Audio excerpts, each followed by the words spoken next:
absolutely love Metallica, my favorite band since teenage. But you know what I also love? Live music. And everyone knows that Metallica on stage and Metallica in the studio are two completely different bands. I've always enjoyed listening to live performances of Metallica songs. I might even say I enjoy live Metallica more than studio Metallica. Enter Sandman live is a completely different, much more thrilling experience than Enter Sandman on the Black album. Same goes for Creeping Death, Battery, Black, and many other songs. Here's the thing, they like to give their fans something a little different on stage. Cause otherwise, how would they keep their fans on their feet? We all know that Metallica on stage are furious. But what we also know about the 9-time Grammy winners is that they have changed a lot over the course of their 40+ year career. And throughout those many years, we've seen many versions of Metallica. That's why I mentioned the band's live energy. Not only can you hear the changes on record, but also in live settings. And it is unfortunate that some of those versions never entered the studio. Now, if you only look at the band's studio albums, then there are only 11 versions of Metallica. But in my book, there are 20 so far. And today I'm here to rank all of them. Like, literally, all of them. You're watching WardSpeaksMusic, and these are every version of Metallica ranked. At the bottom of my list is the original Metallica. That's 1981 to 1982. The original lineup of Hetfield, Ulrich, Mustaine, and McGovney was, in my opinion, the weakest version of Metallica. The band is formed, rhythm guitarist knows a couple chords, 16 years old, going through puberty. Drummer not so technical, knows 1 or 2 beats. Bassist not very contributive musically. But the most technically gifted member at the time was Dave Mustaine. During that period, the band made some demos like No Life Till Leather, and got featured on the Metal Massacre compilation record. Compared to their peers at the time, they were special. They were trying to innovate and introduce a new subgenre with a new attitude.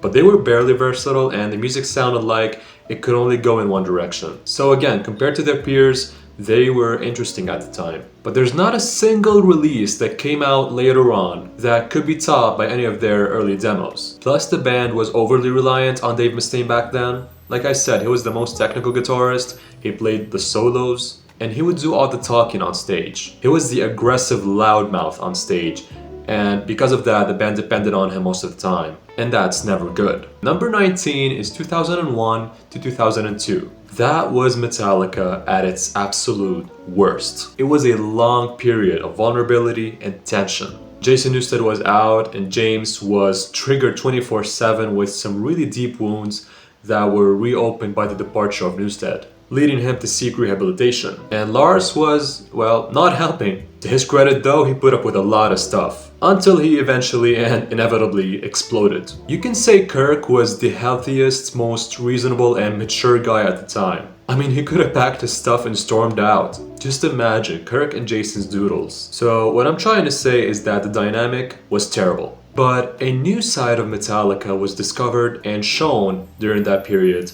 on a little-known record called the Presidio album. They experimented a lot, went in a completely different direction, and embraced the alternative metal subgenre that was dominating in the early 2000s. So musically, that was a very interesting version of Metallica. That's why I think that even with all the conflicts that occurred, I'd rather have this Metallica than the original one. Number 18 is 2003. That's when the product of all the tension, anger, insecurities, and conflicts finally came out in the form of Saint Anger. It was a very important record and a very important milestone, because that's when Metallica learned to control their egos. And for the first time ever, everyone was allowed to contribute to the writing process. Even Kirk wrote down some lyrics, regardless of the fact that Lars laughed his ass off at them. The music was unique, although there were some flaws that we cannot deny. The band explored many new possibilities when it comes to playing music.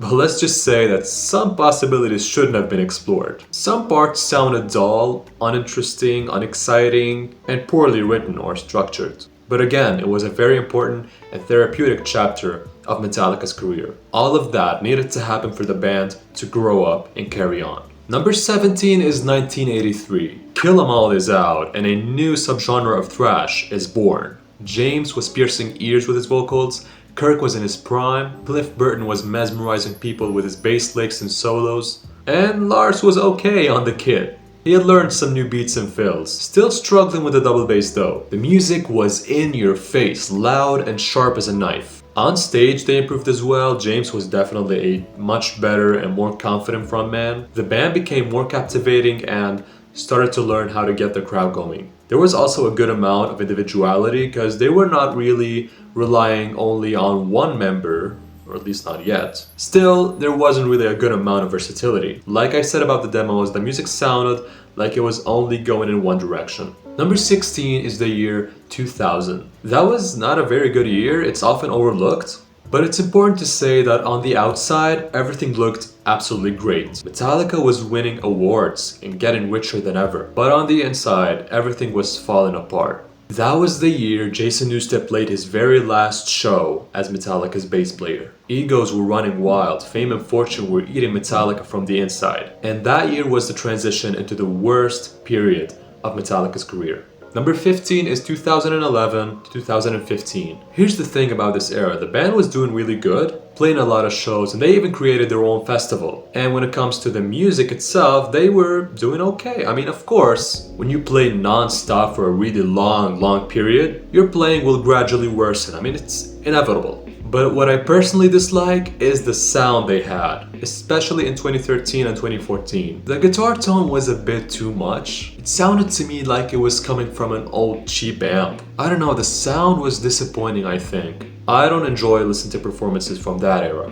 Number 14 is the year 2016. The return of Metallica with new music. Here comes Hardwired to Self-Destruct. That album was actually very good for a band that had been playing for 35 years. The music wasn't very technical, of course. The riffs got boring and underwhelming, and unfortunately not everyone contributed to the writing. However, the sound was great and really fresh. They didn't lose any of their edginess and loudness, even if they were a little bit too loud. James's vocals were very good and powerful. Overall, the album felt like a summary of the band's whole career up to that point. Number 13 is 1998. That was kind of a strange year for Metallica, but also an interesting and fun one, because they were mostly doing covers, even on stage. They did some really cool and enjoyable renditions of songs by bands and artists that you wouldn't think of if you were to list the Metallica influences, like Lynyrd Skynyrd, Queen, and even Bob Seger. They were confidently displaying a side of them that their fans had never seen or heard. Plus, the post-reload sound was really alluring and charming, especially on stage. And they were playing with a lot of confidence and freedom, and in kind of a laid-back manner. It was a time of recharging for the band after 3 #1 albums and 7 years or more of hectic touring. Number 12 is 2004 to 2008. That was the post-Saint Anger era, which was an era of musical ferocity, sharpness, heaviness, and precision. Their sound was really tight and powerful and so perfect for a band that had just released one of the angriest and most chaotic records of all time. The playing was really good and on point, and a lot of aggression was taken out on the instruments. Even the bass was really audible and effective. It made the overall sound extra heavy and punchy. It was an era of Metallica going back on stage stronger and louder than ever. It was like 91 Metallica, only it was a much better Metallica. Number 11 is 2023. Hey, that's last year. Metallica is back with 72 seasons. I've reviewed the whole album, so you can go watch the video. I'll say this, from a creative standpoint, the lyrics were gold. The vocals were top notch and super intense. And Lars learned a new couple of beats. But the solos. Although Kirk had some credits on this record, the solos surprisingly were mostly underwhelming. And I'm not sure about the reasons behind that. Plus, there were too many weak riffs and a boring, repetitive song structure. The greatest thing about this year though was the fact that they let and encouraged Kirk and Rob to participate in the writing process, which hadn't been done in nearly 20 years. Not only that, they fixed the bass mixing issue, which I talked about in a previous video, and let Robert Trujillo open the album and have a greater and more audible role. But that bass drum was too much. It's like getting curb stomped every time Lars hits that kick. Nonetheless, 2023 was a year of genuineness and authenticity in expressing and communicating deep, sincere emotions. Number 10 is 1996. That was a game-changing year. Load was a shocker, to say the least. Metallica decided to abandon thrash metal and go into alternative, blues, southern rock, or something. The album was a lot to take in for the original hardcore fans, but a great musical attraction for the new ones. It probably even brought them a new generation of young fans. Basically what happened is that the band made a very risky but necessary choice of expanding its versatility and displaying a soft, vulnerable, and emotional side. Not only that, they also experimented with some visuals, which Lars and Kirk clearly enjoyed, but James? Not so much. Also, that was the beginning of laid-back Metallica, which was super cool. Number 9 is 1991 to 1992. The Earth is hit with the asteroid. That is the Black Album, the best-selling Metallica album of all time. Allow me to correct myself here, because that was actually the year that Metallica quit thrash and sought a heavier and slower mainstream sound. The songs were shorter, the music was simpler, and the themes were more appealing to larger audiences. It was a milestone that made the band rich and showed their maturity and vision. Also, we gotta give a lot of credit here to producer Bob Rock. But what about live Metallica? Well, I hate to tell you this, but I'm not a fan of the 1991 and 1992 performances. I think James's vocals were, well, I don't know how to describe them. They were bad. I think they were bad. I've never liked them. It's like it's his first time on the mic. I don't know why they were so poor. Also, the guitar sound here, in my opinion, was ugly. It almost reminds me of a semi-trailer. It was that abrasive. And I think the same can be said about 1992. Live in San Diego, never been a fan, sorry.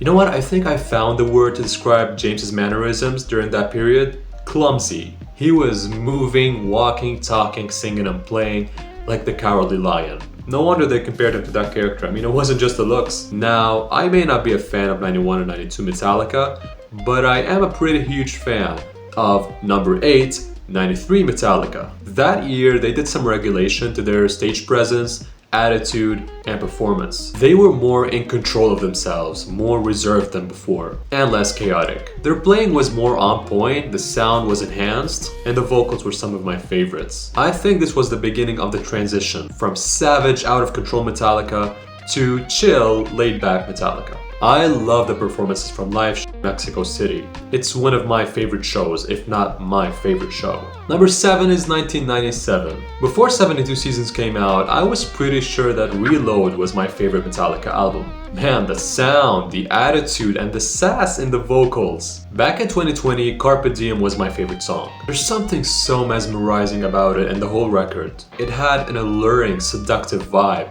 But that vibe was also uneasy at some moments. There were some nice ambiances, a good amount of experimenting with guitar techniques and effects, but before Load, there was Cunning Stunts, one of their best shows ever. Metallica had the crowd in the palm of their hand. They were so captivating and had a rebellious, don't give a attitude. Number 6 is 1988. The Justice album is such a misfit among the first 4 records. It was the first time, and in my opinion the last time, that Metallica properly delved into progressive metal. I think they displayed their finest musicianship on that record. Now the mixing was faulty, the no bass joke will never go old, I guess. But those guitars were dry, and that tone will forever be the most sought after by guitarists. But take notes, because the secret to it was not only the EMG pickups, the amp settings or whatever. James played the hell out of those strings. He played them so hard that there are moments on the record when you cannot decipher the notes. Now, the band in 1988 was going through a tough time,